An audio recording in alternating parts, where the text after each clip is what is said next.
Saludos Iván, saludos a todos los televidentes. Hoy en Hablando de Frente vamos a tener el tema ¿cómo decide un abogado si su cliente es culpable o inocente? Y adicional, las interioridades de lo que está ocurriendo en el caso histórico del expresidente Ricardo Martinelli. Bienvenidos.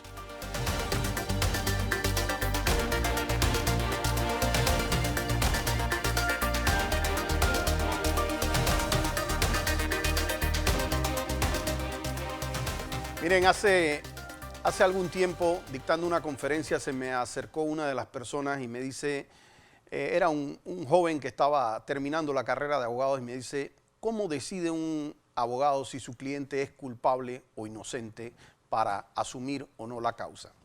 Y le hice contestación en dos sentidos. El primero, que aunque la persona fuese culpable, tiene ciertos derechos dentro de un proceso y van desde las prescripciones, desde las rebajas de penas, desde los acuerdos de pena. Así que la representación legal siempre es válida para múltiples cosas y para proteger el debido proceso. Pero en cuanto a la pregunta muy particular de cómo decido yo si una persona es culpable o inocente, lo que nos da el sistema es que no lo decido yo. No me corresponde decidirlo si es culpable o es inocente. Yo simplemente miro lo que dice nuestra Constitución, miro lo que dice nuestra ley y me dice que esa persona es inocente hasta tanto no se le pruebe lo contrario en juicio público.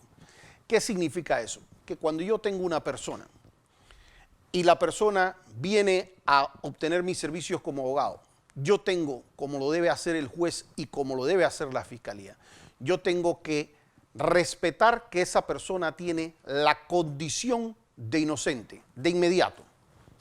Cuando la persona me presenta las evidencias, yo lo que puedo darme cuenta a raíz de lo que se me presenta o de lo que me traigan o lo que vean en el proceso, es si en mi criterio existen elementos para declarar o no la culpabilidad de esa persona y así sobre esa base hacer la consideración.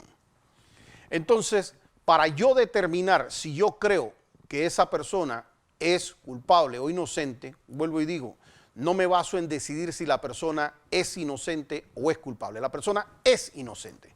Si yo creo que va a poder salir absuelta de los cargos, que son otros 500 pesos, lo que hago es ver las evidencias y ver si alguna de esas evidencias me relaciona, una, que hay un hecho punible, es decir, que hay un delito que esté comprobado, dos, si hay una vinculación de esa persona, y tres, si no hay ninguna eximente de culpabilidad, llámese que la persona estaba loca o cualquier otro tema similar. Bajo estas consideraciones, y hago estas consideraciones porque hay personas que me han preguntado, ¿y cómo tú sabes que el presidente Ricardo Martinelli no escuchó alguna de las conversaciones o no escuchó alguno de los correos o no escuchó? No tengo la menor idea si escuchó o no escuchó un correo. Eso yo no lo podré decir ni hoy ni nunca. Lo que yo sí puedo decir es que en esos particulares expedientes que tiene la Fiscalía no hay un perito que diga que Ricardo Martinelli ha hecho un pinchazo, no hay un testigo que diga que Ricardo Martinelli ha hecho pinchazos y no hay una prueba documental que refiera que Ricardo Martinelli ha hecho pinchazos. No hay un testigo que diga que Ricardo Martinelli se llevó una máquina de pinchazos. No hay un testigo que diga, un perito que diga que Ricardo Martinelli se llevó una máquina de pinchazos y no hay documentos que sustenten eso. Bajo ese criterio, nuestra consideración inmediata es que a esa persona que tiene la condición de inocente no existen elementos para voltearle esa decisión en un juicio público y bajo ese criterio empezamos a hacer la defensa. ¿Por qué? Es importante que la gente entienda por qué, porque también me preguntaba en un momento dado, ¿por qué se tiene que presumir la inocencia? ¿Por qué no partimos del supuesto de presumir culpabilidad? ¿Por qué no mejor le presumimos la culpabilidad y que la persona, como erróneamente se dice muchas veces en televisión, pruebe su inocencia? Y eso tiene una razón de ser en el derecho. Y tiene una razón de ser porque muchos hechos negativos no pueden probarse. ¿Qué quiere decir eso? Que usted puede probar muchas veces lo que usted hizo. Yo puedo agarrar y yo puedo probar que estoy aquí porque yo agarré y tengo la cámara puesta. Pero hay muchos hechos negativos que usted no está en capacidad de probar. Y entonces eso sería una especie de desastre, presumir la culpabilidad. Le pongo ejemplo. Usted está solo en su habitación con su mujer. Y cuando usted está solo en su habitación con su mujer o mujer con el marido, resulta ser que la contraparte lo acusa de que usted le gritó cualquier serie de improperios que pudiera ser un elemento de violencia intrafamiliar. Y la posición de la fiscalía, en vez de decirle a ella, pruébame que eso ocurrió, o si algún vecino escuchó, o si hay una grabación, o si hay un video, o si hay algún elemento que soporte eso, ¿verdad? Lo que termina diciéndole la fiscalía es, pruébeme usted que no le gritó. ¿Cómo usted prueba que usted no le gritó? ¿Cómo usted prueba que usted no la insultó? Eso simplemente usted no lo puede hacer porque es un hecho negativo y muchos hechos negativos no tienen prueba. Si usted, por ejemplo, va caminando al lado de un vehículo y resulta ser que el vehículo tiene la ventana rota y vamos a poner no hay cámaras por ningún lado. Usted está en un lugar donde no hay cámaras y donde no hay otra persona. Y resulta ser que el vidrio está roto y viene el dueño del carro. Y el dueño del carro, ¿verdad? Él puede probar con testigos o con cámaras o él viéndolo o a través de huellas o a través de lo que sea, puede probar que usted lo rompió. Ese es un hecho positivo. Él pudiera probar que usted lo rompió. Pero si a usted le dicen, pruébame que no lo rompiste, ¿cómo usted prueba eso? ¿Cómo usted prueba que usted no rompió ese vidrio? Si usted, por ejemplo, viene a mi oficina y a lo largo de mi oficina entraron 10 personas y en mi oficina no hay cámaras y resulta ser que a mí se me pierde esta pluma y usted fue uno de los que entró a mi oficina. Y yo en vez de decir, yo voy a probar que tú te llevaste esta pluma, ya sea porque se la encontraron a usted en su casa, porque hay un video de vigilancia, porque hay un testigo, porque hay huellas en el lugar en donde estaban, que son todos hechos positivos, yo lo que le digo a usted es, pruébame que no te robaste la pluma. ¿Cómo usted prueba eso? Esa es la razón por la que en derecho se parte de la presunción de inocencia. ¿Y qué quiere decir esa presunción de inocencia? Yo puedo pensar que usted se robó la pluma, si quiero. Las otras personas que están en la oficina pueden pensar que usted se robó la pluma, si usted quiera. Pero no la podemos culpar, ni le podemos romper su estado de inocencia hasta que a usted no se le pruebe que usted fue la persona que se robó esa pluma. ¿Por qué defendemos algo llamado debido proceso? Porque si nosotros no establecemos unas reglas claras de cómo se van a llevar los procesos, simplemente no hay forma de proteger su inocencia. No existe forma. Si yo puedo variarle las reglas, si yo le digo a usted, mira, vamos a hacer esto, un peritaje y vamos a chequear las huellas, y este peritaje se realiza de una manera, si el día de mañana yo le cambio las reglas de eso, eso es como que usted fuera a un partido de fútbol y usted en el minuto 90 su equipo esté ganando por 1-0 y resulta ser que al árbitro no le parece y el árbitro dice, no, ¿sabe qué? En vez de 90 minutos, mejor 95. Y si usted no mete gol en 5 minutos, pues le alargan todavía el partido más a 200 minutos, hasta que la otra persona le meta 3 goles. Entonces eso es romper las reglas del juego. En los juicios es similar. Tienen que haber reglas establecidas porque tienen que haber parámetros de ley. No porque sea 100% justo, sino porque tiene que ser siempre ley. Tiene que haber la dureza de la ley.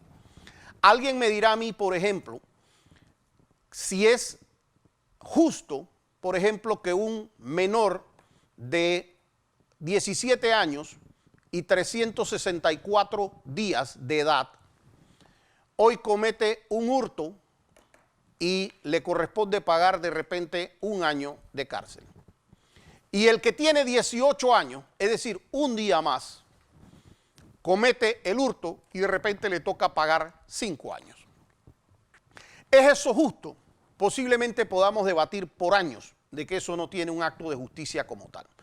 Pero sí tiene un acto de necesidad de ley porque en algún lado tiene que ponerse la diferencia. Porque lo mismo que yo digo por un joven de 17 años con 364, usted me dirá, no, ese muchacho podía conocer lo mismo que los de 18, tienen la misma capacidad de pensar. Y entonces yo me lo voy llevando y el de 16 no, el de 16 también, y el de 13, y el de 12, y el de 8, y el de 7 años, y cuando vamos por allá alguien dice, no, ahí sí no. Entonces tiene que haber unos límites que fija el derecho. Usted pudiera decirme, mire, lo que pasa es que nosotros tenemos 5 días para introducir pruebas en un juicio. ¿Por qué 5? ¿Por qué no 6? Bueno, porque tenemos que establecer una forma y un orden en que se lleven las cosas. Porque si no son 5 para mí, y yo puedo entrar la prueba al 6, al 7, al 8, al 9, entonces no existirá nunca un debido proceso y no podrá existir, y entonces no podrá existir algo serio y empieza lo que es la trampa. ¿Qué tenemos nosotros por trampa? ¿Y por qué estoy hablando de trampa? Porque nosotros tenemos a lo largo de lo que estamos llevando expedientes ahora mismo en este sistema inquisitivo que hemos tenido, a lo largo de esta Procuraduría, hemos tenido fiscales que dicen que protegen la ley, que dicen que son quienes resguardan la ley y se la pasan haciendo trampa. ¿Qué trampas hacen? Por ejemplo, la ley les dice a ellos, ustedes tienen un término específico para investigar. Se exceden de ese término. Conocen ese término perfectamente definido en el artículo 2033. Se pasan de ese término, dañan el caso de paso, así es que hasta causan un daño, y después, cuando viene el fallo en contra, dicen que la culpa es de la defensa, del juez, de cualquiera, menos ellos.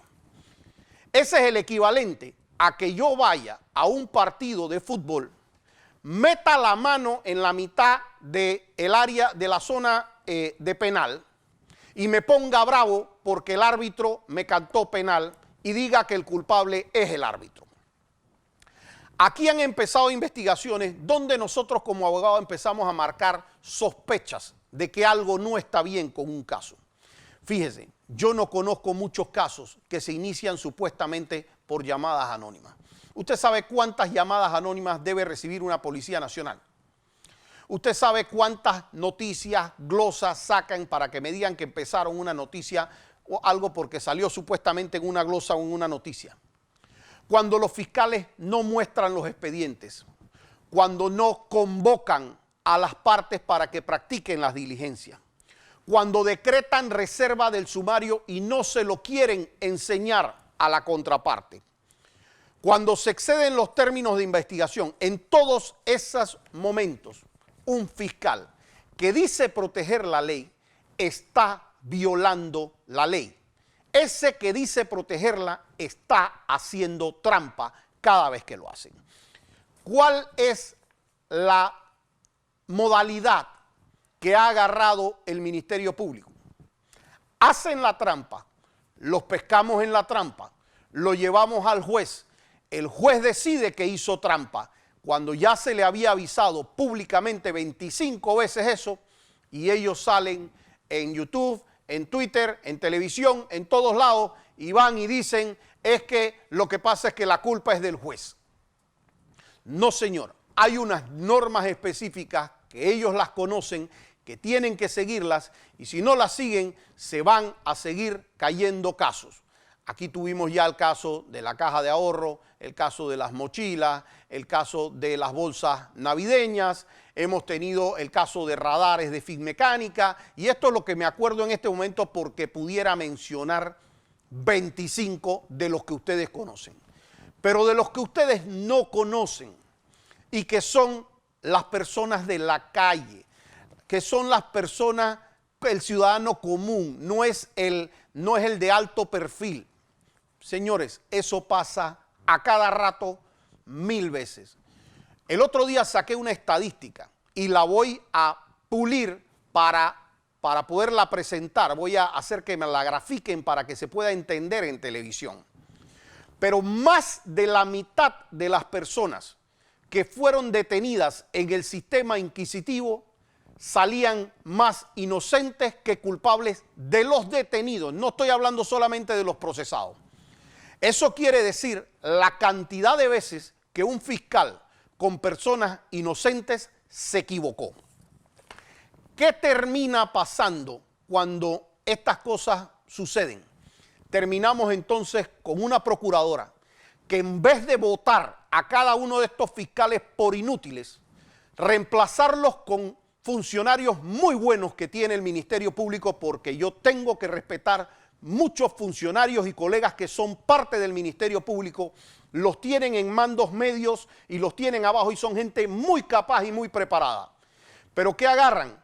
Ponen a un par de ignorantes arriba a que violen la ley, y cuando eso pasa, como aquí cuando tuvimos el caso de Zuleika Moore, aquí la procuradora, en vez de estar premiando, tenía que haber mandado despidos inmediatos porque simplemente no tienen la capacidad.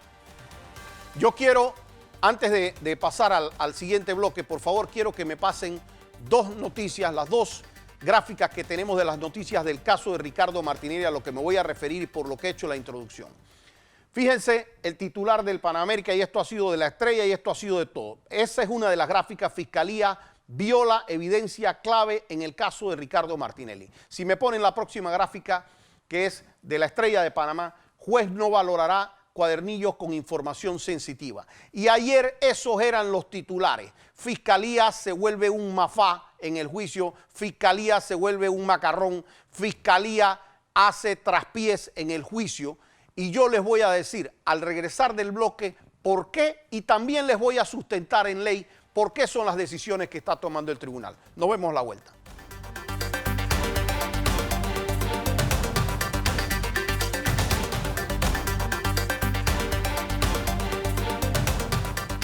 Miren, cada vez que el Ministerio Público pierde un caso, como se los dije en vez anterior, o cuando lo va perdiendo, recurre a hacer videos de YouTube, manda a sus aliados a estar haciendo conferencias y empieza a filtrar informaciones falsas para tratar de estar presionando a quienes les corresponde el duro ejercicio de ejercer un juzgamiento imparcial y sin presiones mediáticas. Le pido que me pongan el titular a propósito de todo lo que ocurrió en la audiencia. Todos los titulares empezaron a cuestionar la posición de la Fiscalía. ¿Qué hizo la Fiscalía? Ir a cuestionar al juez y a su perito. Dicen que el juez y el perito que ellos presentaron como testigo son los que podían poner ahora el caso en peligro. Ahora les voy a explicar por qué ellos hacen esa consideración y por qué este tema se puso tan candente. Primero, yo tengo cerca ya de 13 días en la audiencia de Ricardo Martinelli y todavía no logro que salga una vez el nombre de Ricardo Martinelli. Y yo les digo una cosa, de este caso histórico, mientras se está desarrollando, nosotros como defensa que pedimos que fuese público, nosotros pedimos esa consideración que fuese público precisamente para que no empezaran a pasar esas cosas. Pero yo les quiero decir, justo cuando pase este caso, será una decisión de la defensa. La gente quiere ver horas de video, lo vamos a hacer de acceso público. Porque la gente tiene que entender lo que pasó en esta audiencia, porque por lo menos a este que está aquí no le van a decir que es que el juez le regaló una decisión. Nosotros nos vamos a ganar la decisión con el juez, con el tribunal de instancia, y vamos a demostrar cada una de las afirmaciones que hicimos al inicio. El gran debate que se dio en estos días vino a raíz de que ellos querían introducir evidencia física. ¿Cómo se hace la introducción de una evidencia física? La evidencia física, cuando va a adentrar a un juicio, entra supuestamente en un embalaje, en una cadena de custodia, que antes de que se abra la bolsa que contiene la evidencia, el perito que la introduce o el testigo que la introduce o quien sea que traiga esa evidencia, que tuvo inmediatez con esa prueba, quiere decir que fue la persona que de alguna manera la recabó, va y describe cuál es el elemento que se tiene que considerar. Así, si por ejemplo llegó un policía y fue el que recogió la pistola de la escena del crimen, pues se hace lo que se llama fundamentar las bases, para fundar las bases para poder introducir esa evidencia. ¿Y qué significa eso? Que cuando usted agarra a ese perito o ese testigo o ese policía interviniente, a quien sea, usted le hace una serie de preguntas. ¿Usted estuvo ahí el 25 de agosto del 2014? Sí. ¿Usted en ese momento hizo alguna recolección de evidencia? Sí. ¿Qué recolectó usted? Yo recolecté una pistola. ¿Cómo era la pistola? La pistola era una pistola negra, era una pistola marca Ruger, era una pistola tal cosa. Y cuando la persona se la termina de describir, entonces usted dice, si yo se la pongo de presente, ¿usted pudiera reconocer esa evidencia? Sí. Permiso para el desembalaje, la evidencia, todo ese tema, y entonces se puede apreciar la evidencia en un sello que no ha sido alterado para que el tribunal entienda lo que se llama el principio de mismidad. ¿Qué significa ese principio de mismidad? Significa que lo mismo que se recogió en la escena del crimen es lo mismo que está viniendo ante los ojos de los jueces. Cuando nosotros empezamos a ver, aquí hay una serie de cuadernillos que contienen una información en donde trataron de hacer una impresión, y yo antes de eso quiero que me dispongan por favor en pantalla la gráfica número 4 para que aquí me vayan entendiendo. Dice el artículo 420 en la segunda párrafo sobre los documentos que se pueden introducir o leer. Dice cuáles no pueden hacerse en el 379 y el 401, pero dice, ni aún en los casos señalados se podrá incorporar como medios de prueba o leerse actas o documentos que dieran cuentas de actuaciones o diligencias declaradas nulas o en cuya obtención se hubieran vulnerado garantías fundamentales. Garantías fundamentales significa que se violó el derecho de defensa. Por favor, me ponen la siguiente gráfica. En la siguiente gráfica dice, los únicos elementos que pueden ser valorados si han sido obtenidos por un medio lícito y conforme a las disposiciones de este código. Y dice el 378, para que sean apreciadas en el proceso, las pruebas deberán aducirse, admitirse, diligenciarse e incorporarse dentro de la forma que establece el código. Vamos a la siguiente gráfica para que la gente ya pueda tener el tema completo. Bien. Esta gráfica les muestra lo que es una incautación de datos, porque a eso me voy a referir. ¿Qué quiere decir incautación de datos? Cuando usted va a ir a una computadora o a un celular o algo que es de una persona, usted va a extraer datos. ¿Qué dice la norma para eso? Dice, en el párrafo señalado con la flecha, dice, el examen del contenido de los datos se cumplirá bajo la responsabilidad del fiscal que lo realiza. Fíjense esta frasecita. A dicha diligencia se citará con la debida antelación a la persona imputada y a su defensor. Entonces, ahí dice, sin embargo, la ausencia de ellos no impide la realización del acto. ¿Por qué? Porque para actos urgentes el fiscal puede realizar esa diligencia. Pero ¿qué exige el código si realiza esa diligencia? Exige que se haga una audiencia que se llama una audiencia de control posterior y que es una audiencia de legalización de datos. Quiere decir que informa a la defensa qué es lo que ocurrió ahí, se da el debate de eso y se dan por legalizados los datos. Si no, eso es una prueba que no cumple con los procedimientos. Pero adicional, si me ponen la última gráfica, por favor, dice... Ahí está lo que yo les comentaba. En el 421, los documentos y objetos pueden ser exhibidos al acusado o a los testigos o a los peritos para que reconozcan o informen de eso. Fíjense lo que dice el segundo párrafo. Dice, antes del reconocimiento de un objeto, se procederá a solicitar a la persona que deba reconocerlo, que lo describa. Cuando se disponga el reconocimiento de voces, sonidos o cualquier elemento que pueda ser objeto de percepción sensorial, se observarán las posibles disposiciones previstas en este código. Bien, ya con eso los dejé ilustrados un poquito en leyes porque no es mi intención volverlos abogados. Después no me contratan. Pero lo que sí quiero decirles es lo que significa eso y por qué significa eso. Porque la idea es que la persona pueda darle certeza al juez de que lo que está ahí de lo que está en esa evidencia, él sabe de lo que le está hablando. No es que yo vine y por ser un perito del Instituto de Medicina Legal, agarré y se lo puse ahí y yo digo, sí, eso era. No, tiene que describírmelo. Era una pluma, marca Cross, plateado con dorado y todos los demás elementos que esa persona puede escribir. Entonces, cuando sacan la evidencia, eso tiene una consistencia. ¿Qué pasó en la audiencia? Cuando nos traen la presentación de la evidencia, lo primero, el oficio no correspondía con el oficio en que supuestamente se presentaba. La fiscalía decía que esa evidencia la iba a presentar el perito y que iba a describir lo que había hecho en un peritaje oral. Es decir, lo iba a sustentar el peritaje, el dictamen que había realizado, lo iba a hacer de manera oral.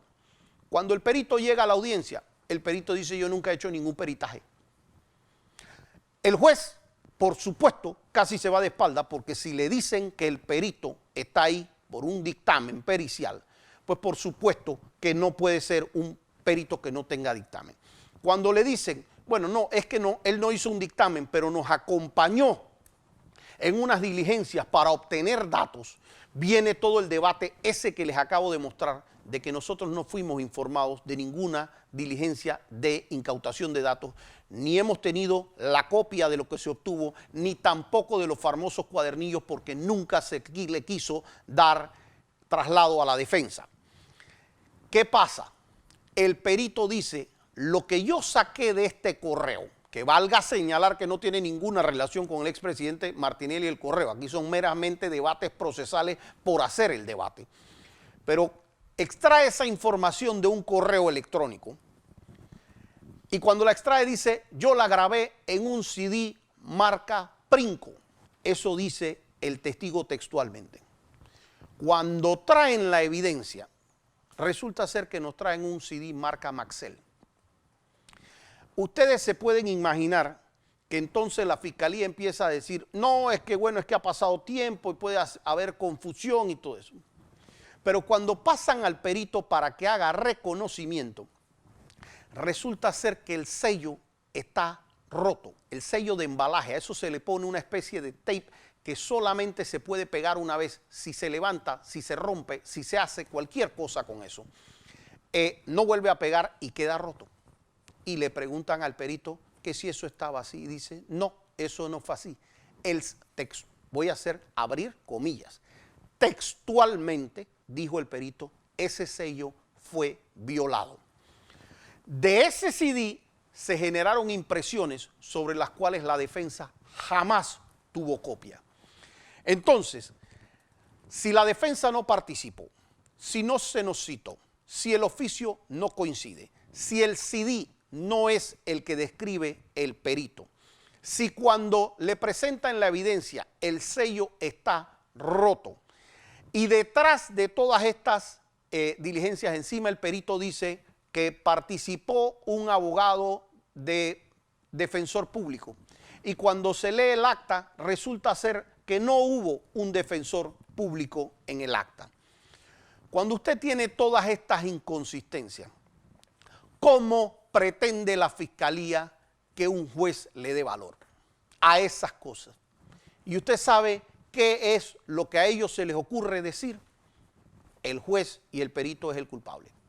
A ellos no se les ocurre decir, es que nosotros, fiscalía, tuvimos el problema con el sello. Es que nosotros, fiscalía, no citamos a la defensa. Es que nosotros, fiscalía, somos los que nos excedemos en los términos. Es que nosotros, fiscalía, somos los que nos equivocamos en los oficios. Es que nosotros somos los que cuando nos hicieron el auto de apertura a juicio, no nos fijamos y estaba errado el oficio. Nos equivocamos en el oficio. No, todo tratan de hacer culpable al juez. Pero todas estas consideraciones que hizo el juez presidente entraron en reconsideración al resto de la sala. Es decir, no fue una decisión nada más del juez presidente, pero ya lo empezaron a atacar mediáticamente. Fue una decisión de la sala de manera unilateral, porque no se pueden tener elementos contaminados en el proceso. ¿Y qué decíamos nosotros? Señores, utilicen la técnica oral, porque el sistema penal acusatorio se basa en oralidad, y que el perito narre lo que ocurrió. ¿Qué trata de hacer la Fiscalía? Y por eso la cantidad de objeciones que nosotros le hacíamos. Cuando usted va a interrogar a un perito, y yo no quiero dar demasiadas clases porque posiblemente mi contraparte me esté escuchando en este momento, pero cuando usted va a interrogar a un perito de manera abierta, usted le dice, ¿qué fue lo que halló en esa diligencia? Usted no le dice, diga si usted halló un caballo rojo con la pata rota, porque eso se llama una pregunta sugerente. No le echen la culpa a los jueces de lo que la Fiscalía no tiene idea de hacer. Y yo voy a ser respetuoso, porque respeto a mi contraparte, pero no les permito a mi contraparte poner en duda a un juzgador por los errores que ellos, los horrores que ellos están cometiendo. Nosotros dijimos que íbamos a aprobar que no tienen los elementos para condenar a Ricardo Martinelli. Esa es nuestra responsabilidad, pese a que más de 20 testigos de ellos son miembros del Consejo de Seguridad y son subalternos de Juan Carlos Varela. Pese a todos esos elementos, nosotros hemos dicho que vamos a aprobar. Yo le pido a los que están de acuerdo con la posición que yo estoy tomando, que por favor difundan los videos para que la gente esté enterada de lo que esté pasando. De hecho, los que no estén de acuerdo, también difúndanlo para que la gente diga que estamos diciendo mentiras o que eso es errado. Pero el juicio es público y quien quiera ir a la audiencia puede ir a la audiencia. Yo quiero acabar con un mensaje producto de algo que ocurrió hoy con la colega Jessica Canto. Nosotros hemos tenido hoy a una persona que Jessica Canto es una de las colegas de la defensa, y hoy se le estaba dando seguimiento por parte de una persona, y una de las personas del equipo de seguridad de nosotros captó la imagen de esa persona y de hecho se va a poner una denuncia al respecto. Y también captó el carro en que se retiraba esa persona. Y resulta ser que la información que hemos recibido es que la placa esa se le llama placa protegida, es decir, que no refiere a una persona en particular. Y eso lo usan los carros de inteligencia del Estado. A nosotros nos han estado mandando desde mensajes, desde los directos hasta los indirectos y los ataques que quieran hacer. Yo sí les puedo hablar por la defensa y de manera muy particular por mi persona.